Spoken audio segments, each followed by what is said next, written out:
The equipment you'll need to perform reproducible jointing of the Durapipe PLX pipe-in-pipe secondary containment system includes a Durapipe PLX wheel cutter, a PLX preparation tool, a hand scraper, a Durapipe PLX universal clamp, wax pencil, Durapipe isopropanol wipes, and a Durapipe PLX electrofusion control unit.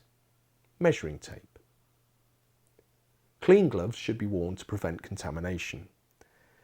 It's important to make sure the pipe is cut clean and square. A wheel cutter is best suited for this job. The use of a wheel cutter ensures a square cut and swarf-free pipe. Mark the secondary pipe at approximately 100 mm. Remove the external oxidised surface of the secondary pipe using a hand scraper. The oxidised surface must be removed by scraping. The use of emery cloth is not sufficient to achieve adequate fusion. Ensure that this layer has been removed completely. The primary pipe is a loose fit and centralised within the secondary pipe using spacers. These spacers can be easily repositioned. Mark the primary pipe to the socket depth, plus an additional 10 mm. Select the correct size mandrel to fit the primary pipe being prepared. Place the preparation tool onto the shaft and slide along by depressing the release button to disengage the drive until the cutter tip is aligned with the marked socket depth. Position the cutter tip 1 mm above the pipe surface. Apply the spring tension to the cutter tip. Then rotate the tool clockwise until the cutter has moved over the full length of the pipe to be prepared. A continuous ribbon of PE material should have been removed. Wipe the pipe and fitting surfaces with isopropanol wipes to ensure a clean surface.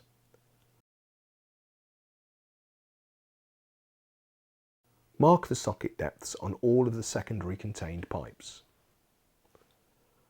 Measure the socket depth of the primary fitting and mark the primary pipe. Ensure that all the pipes and associated spigot fittings are marked with the socket depth and wipe accordingly.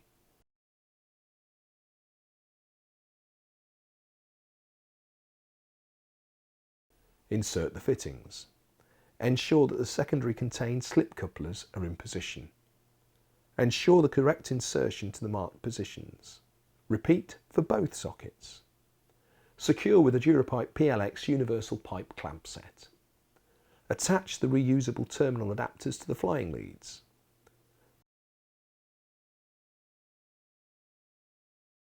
Connect the terminal adapters to the flying leads on the primary fitting. Then connect the leads from the electrofusion control unit onto these terminal adapters. It doesn't matter which lead connector is attached to either terminal.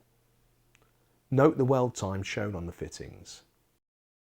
Enter the fusion time by using the up and down buttons. Press the green button to proceed. Durapipe supplies both manual and barcode electrofusion units. The barcode machines have a barcode reader, which the operator uses to input the necessary data. At the end of the fusion cycle, the indicators will rise. After welding, remove the terminal adapters. The flying leads can then be trimmed or tucked away. If the primary fitting has terminals, remove these terminals as they serve no further purpose following the welding. This positions the secondary containment pipework correctly. Place the secondary containment slip couplers to the marked positions. Connect the leads from the electrofusion control unit to the terminals on the secondary fitting. It doesn't matter which lead connector is attached to either terminal. Note the weld time shown on the secondary fittings. Enter the fusion time by using the up and down buttons. Press the green button to proceed. Durapipe supplies both manual and barcode electrofusion units. The barcode machines have a barcode reader, which the operator uses to input the necessary data. At the end of the fusion cycle, the indicators will rise. After the cooling time, as shown on the fitting, insert the mushroom caps.